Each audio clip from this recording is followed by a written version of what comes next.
upper to see the topographical anatomy. That is topographical anatomy of the body of a person. The localization of the internal organs according to the body itself.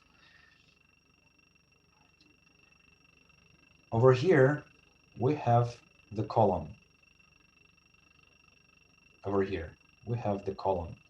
Ascending part, transversum part of the colon, descending part of the colon, and going down to the rectum.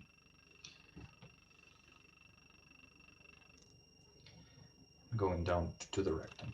That's it. Also, what's important for you to know, the localization is the liver.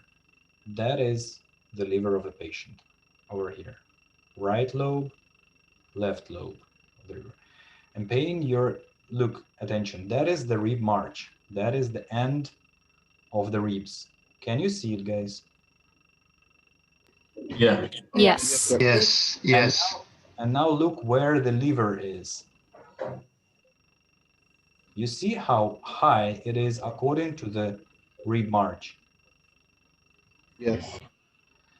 That means in this person, the liver is not elevated, is not enlarged, because usually normal we count if it's like 1.5 centimeter upper than the rib march. In his case, it's approximately 2-3 centimeters upper.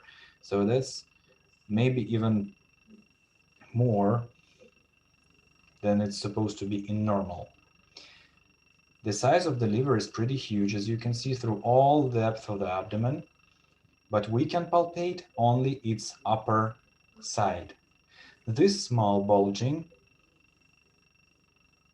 supposed to be his gallbladder over here.